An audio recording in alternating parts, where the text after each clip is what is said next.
live free. Morning, setting out. When the first light breaks through the branches of the baobab, the camp stirs. The women are already talking softly, tying their babies to their backs and gathering digging sticks. I rise, stretch, and run my hand across the smooth wood of my bow.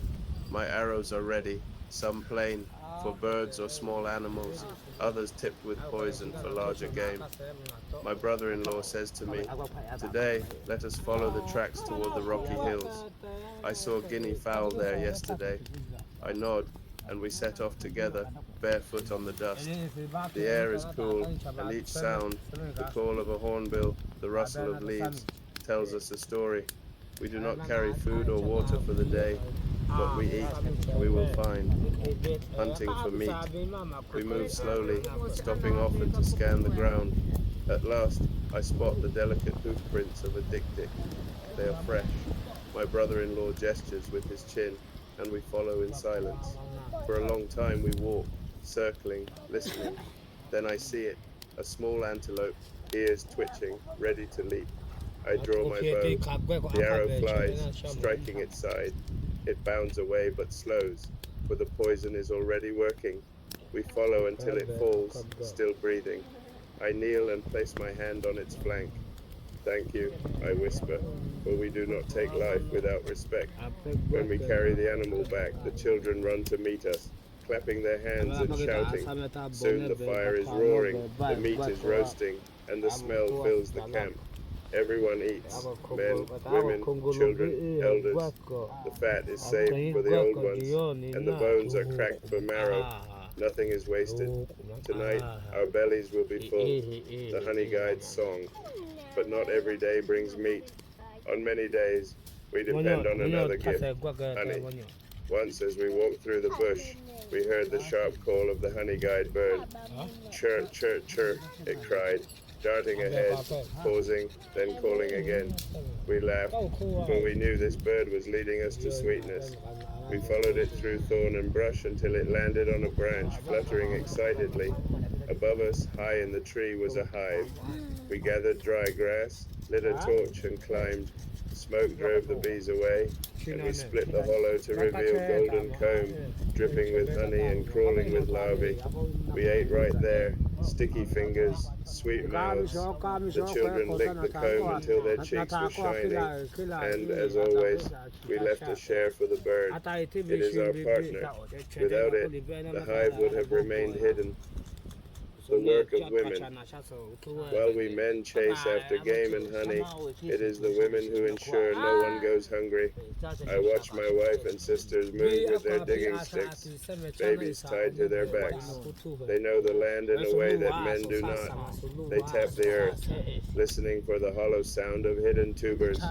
When they find them, they dig with patience, breaking the soil until the roots are free. These tubers are our safety. They may not taste like honey or meat, but they fill the belly and give water on hot days.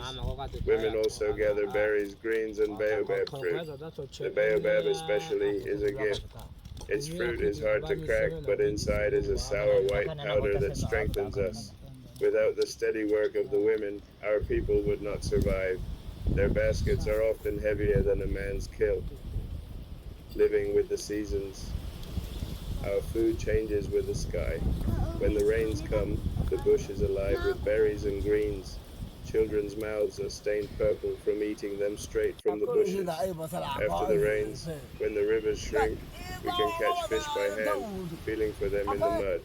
In the dry months, we rely more on baobab fruit and tubers, and we must walk farther to hunt. We do not store food. We do not plant fields. The land is our storehouse, and the seasons are our calendar. Each moon brings something different, and we are never bored of eating the same thing because it is always changing. Outsiders' food. Sometimes people from outside bring us maize flour or rice. I have tasted it. It is soft, plain, and it fills the stomach, but it is not alive. It does not taste of the sun, the soil, the chase, or the hive. To me, these foods feel empty. Our foods, meat roasted over the fire, wild honey, fresh baobab fruit, carry the spirit of the land, the meaning of eating. When we eat, it is not each family alone. Food is always shared. A hunter does not keep his kill for himself, and he is passed around until even the smallest child has a taste. Around the fire, stories are told, laughter rises, and the food binds us together. For us, food is freedom. It is the earth providing. Step deep into the heart of the wild and witness an incredible cultural moment. The Hadzabi tribe tries a protein shake for the very first time. This isn't just a taste test, it's a meeting of worlds, a moment where ancient traditions collide with modern life. From the very first sip, the Hadzabi people display genuine curiosity, surprise, and laughter, giving us a glimpse into their unfiltered, authentic reactions to something completely foreign in their everyday lives. Every expression tells a story, from cautious tasting to moments of sheer delight. Their faces reflect the pure, universal human experience of trying something new. Watch as their initial confusion slowly turns into joy, laughter, and even playful experimentation. This video captures a rare blend of humor, cultural insight, and human connection, showing how even a simple protein shake can become a bridge between worlds. The Hadzabi tribe is one of the last remaining hunter-gatherer communities living in harmony with nature and preserving ways of life that have existed for thousands of years.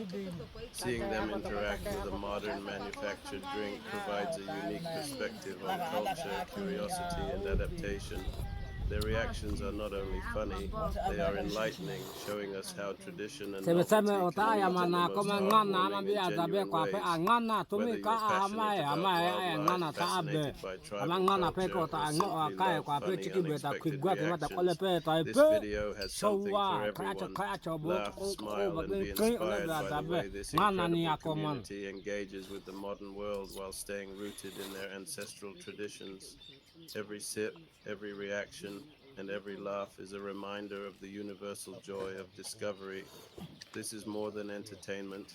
It's a celebration of human curiosity, culture, and connection. Don't miss a single moment of this unforgettable experience.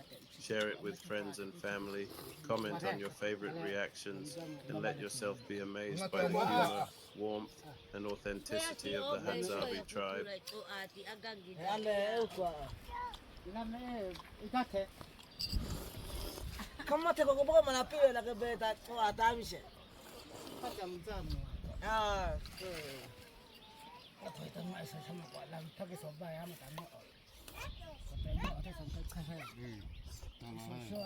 Survival and tradition woven into their daily lives. To witness their food culture is to glimpse a way of life that has nearly disappeared from the modern world. Now, step closer. The camera lingers on glistening wild honey dripping from combs, crimson forest berries shining like jewels, and roots freshly pulled from the earth. These are not ordinary ingredients, they are gifts of the wild, carefully gathered and celebrated. What follows is a culinary ritual rarely seen by outsiders, a Hadza recipe blending forest fruits with raw honey, simple yet profound, ancient yet alive. This is not just food, it is memory, connection, and survival preserved in taste. Prepare to witness an intimate moment with the Hadza tribe, a feast that carries the flavor of history itself, white-shot, lush African forest. Sunlight cuts through the canopy. The Hadza walk barefoot, their movements calm but purposeful. Opening the unseen world. Imagine a taste untouched by time. Ingredients plucked straight from nature's pantry. Contextualization. Close-up, hands reaching for bright berries, children carrying woven baskets. The Hadza are one of the last true hunter-gatherer tribes on Earth. Their way of life, nearly unchanged for thousands of years, offers us a rare glimpse into humanity's ancient bond with nature.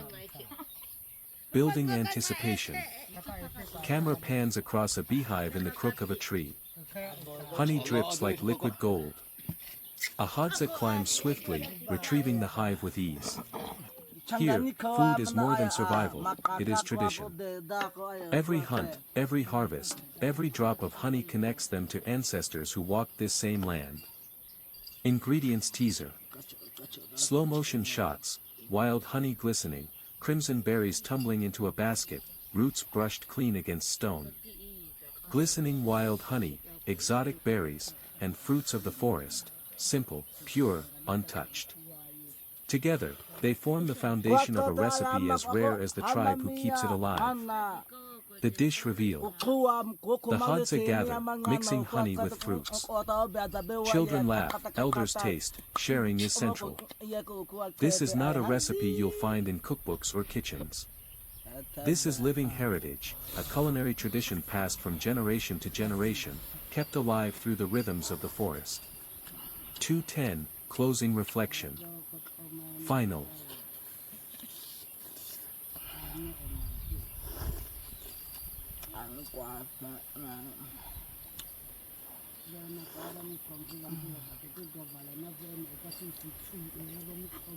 Even stronger, the panda, now full and content, lays down on the ground beside the fire, its large body seeming almost too large to fit into the small circle.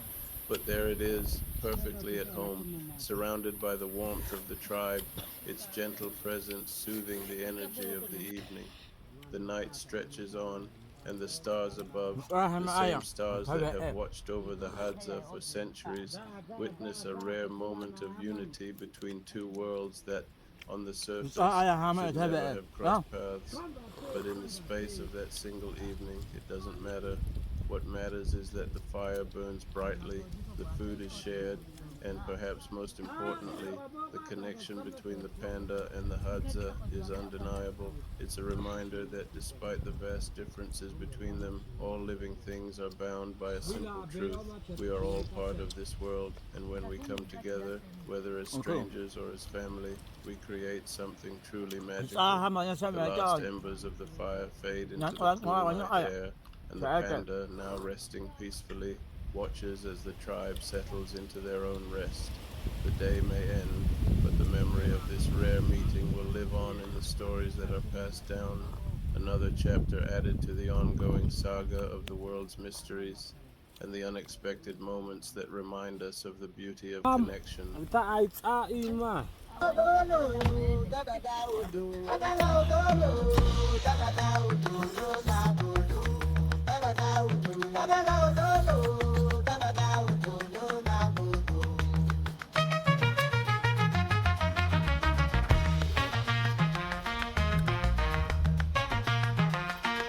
Kaki aku aja bagus.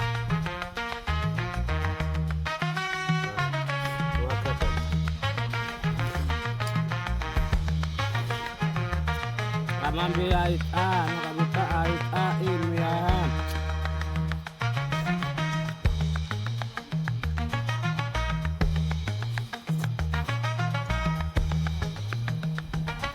Ambil ait buka ait.